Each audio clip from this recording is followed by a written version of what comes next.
Kisah Nabi Muhammad Sallallahu Alaihi Wasallam, lahirnya Nabi terakhir. Ribuan tahun lalu, Mekkah hanyalah sebuah lembah di tengah padang pasir, tempat persinggahan para kafilah dagang yang kemudian diubah menjadi sebuah kota di masa kekuasaan Nabi Ismail alaihi salam. Kota Mekkah juga menjadi saksi atas lahirnya Khatamul Anbiya, penutup para nabi. Beliau adalah Muhammad bin Abdullah. Nenek moyang Nabi Muhammad bernama Hashim bin Abdul Manaf. Saat Hashim berkuasa, kota Mekkah terkenal dengan pusat perdagangannya yang makmur. Tidak ada yang dapat menyaingi kemampuan berdagang masyarakat Mekkah pada saat itu. Namun sayangnya, kehebatan masyarakat Mekkah dalam berdagang tidak sebanding dengan kebiasaan jahiliyah yang sering mereka lakukan. Hei, lihatlah burung itu. Sedari tadi ia terbang di atas kepalaku, lalu berbelok ke arah kiri. Nenekku pernah berkata, jika burung itu berbelok ke arah kiri, maka kau akan tertimpa sial. Benarkah ucapanmu? Ya, tentu saja. Menurut kepercayaan masyarakat jahiliyah, jika burung itu berbelok ke arah kanan, maka nasib baik akan datang.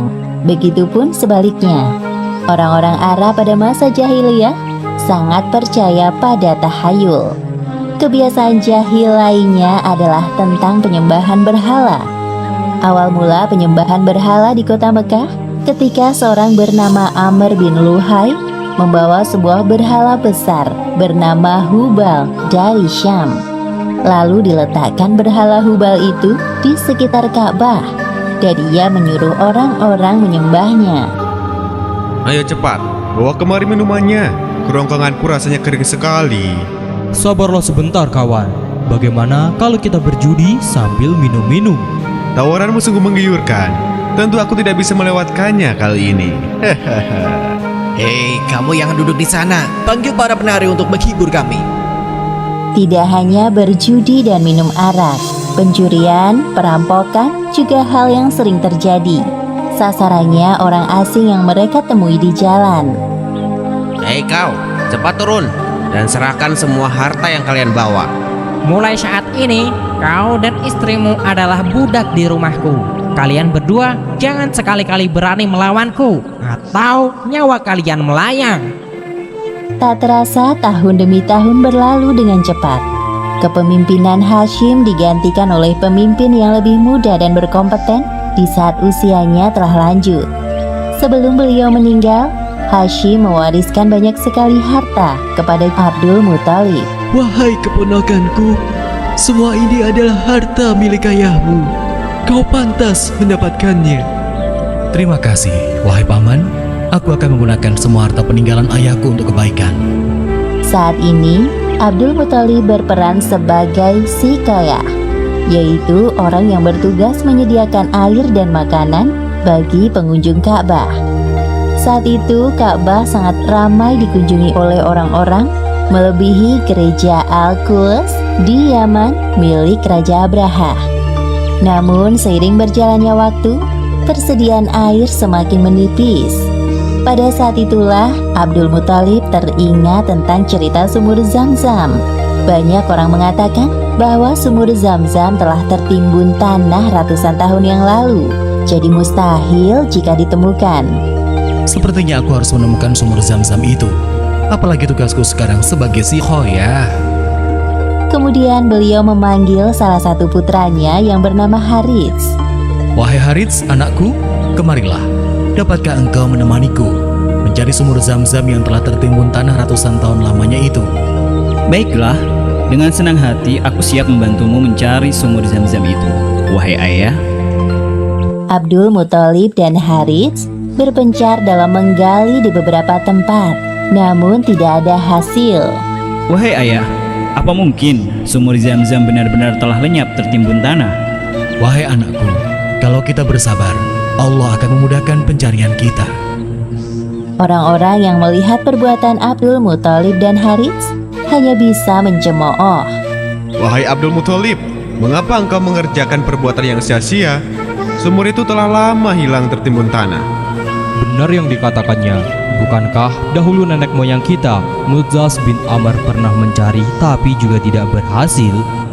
Sudahlah, biarkan saja dia. Lagi pula kita telah mengingatkannya. Abdul Muthalib terbangun dari tidurnya karena mendengar suara. Ia seperti mendapatkan petunjuk tentang keberadaan sumur Zam-Zam dalam tidurnya. Keesokan harinya, dengan penuh semangat, Abdul Muthalib dan Harits kembali menggali di antara berhala Isaf dan Naila. Tiba-tiba air memancar. Ayah, lihat, ada air. Alhamdulillah. Ayo Harits, gali terus. Sekarang, dengan diketemukannya sumur Zam-Zam, Abdul Muthalib tidak khawatir lagi untuk memenuhi persediaan air dan keperluan bagi pengunjung Ka'bah. Hari demi hari berlalu, Abdul Muthalib merasa kewalahan dalam mengemban tugasnya sebagai sikayah. Untuk itu beliau bernazar. Ya Tuhan, andai saja aku punya 10 anak laki-laki yang dapat membantuku, pekerjaan ini akan terasa lebih ringan. Jika engkau berkenan mengabulkannya, akan aku persembahkan untukmu 1 orang dari mereka. Ternyata takdir menentukan bahwa Abdul Muthalib memiliki 10 anak laki-laki. Saat mereka dewasa, dilakukan undian. Setelah diundi beberapa kali, nama yang muncul selalu sama, yaitu Abdullah, si anak bungsu. Wahai anak-anakku, sebenarnya hal ini sangat berat untuk aku lakukan. Tapi aku telah terlanjur bernazar. Sebenarnya tidak sampai hati, Abdul Muthalib mengatakan tentang nazarnya kala itu. Wahai saudaraku, jangan engkau lakukan itu. Batalkan nazarmu dan meminta ampunlah kepada Tuhan Hubal.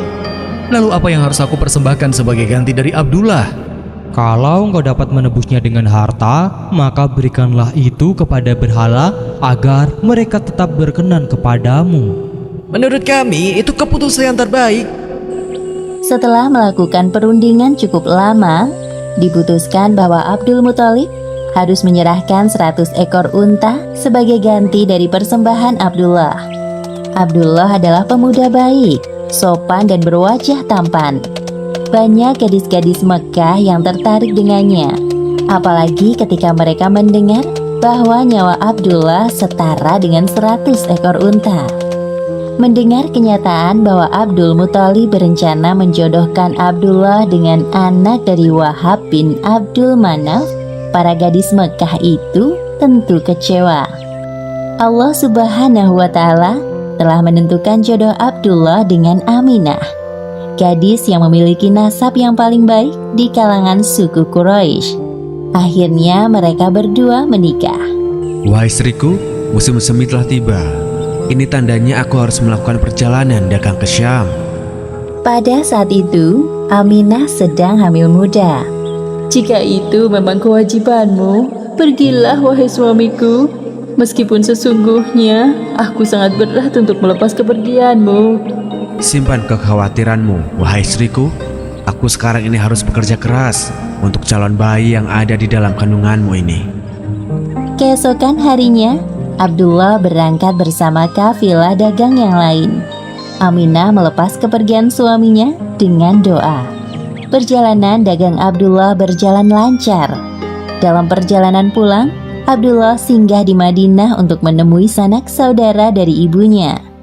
Ketika beristirahat, tiba-tiba Abdullah merasakan kesakitan dan merasa tidak sanggup melanjutkan perjalanan. Wahai kawanku, sepertinya aku tidak sanggup untuk melanjutkan perjalanan ke Mekah. Tolong sampaikan kabar tidak baik ini kepada ayahku. Baik, wahai Abdullah, aku akan menyampaikannya kepada Abdul Muthalib sesampainya di Mekah. Ketika berita itu sampai ke telinga Abdul Muthalib, beliau segera menyuruh anak sulungnya, Harits, untuk melihat kondisi Abdullah dan mengajaknya untuk pulang ke Mekah.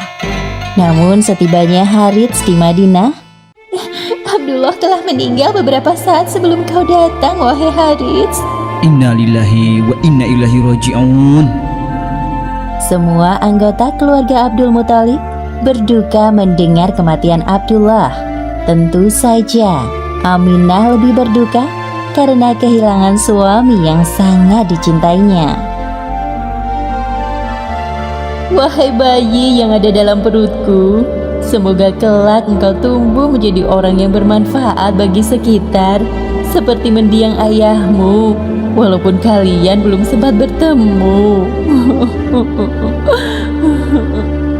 Abdullah meninggalkan warisan berupa beberapa hewan ternak dan seorang budak perempuan bernama Ummu Aiman. Pada tahun kelahiran bayi Muhammad, terjadi peristiwa penyerangan yang dahsyat oleh Raja Abrahah dari Yaman. Saat itu Mekah dipimpin oleh Abdul Muthalib. Raja Abrahah berniat untuk menghancurkan Ka'bah karena merasa iri dan tersaingi dengan kemasyhuran Ka'bah. Namun Allah Subhanahu wa Ta'ala menggagalkan penyerangan Abrahah beserta pasukan gajahnya. Tepatnya pada hari Senin, tanggal 12 Rabiul Awal tahun 571 Masehi, Aminah melahirkan bayinya. Seorang bayi laki-laki tampan dan bersinar terang. Semua keluarga besar bersuka cita dengan kelahiran Muhammad, seolah-olah Abdullah hadir kembali di tengah-tengah mereka. Kehadiranmu mengingatkanku pada ayahmu. Sungguh, memandang wajahmu mengingatkanku akan ayahmu, wahai cucuku. Dengan penuh sukacita, Abdul Muthalib menggendong cucunya untuk bertawaf di Ka'bah. Ya Allah, terima kasih atas hadiah terindah ini. Aku sangat bersyukur atas kelahiran bayi ini. Akan kuberi nama dia Muhammad.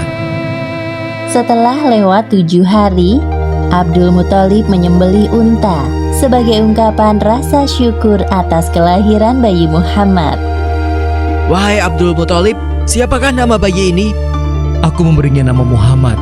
Semoga kelak bayi ini menjadi orang yang terpuji dimanapun ia berada. Aminah memandang bayinya dengan perasaan bahagia, seperti doa yang selalu ia panjatkan.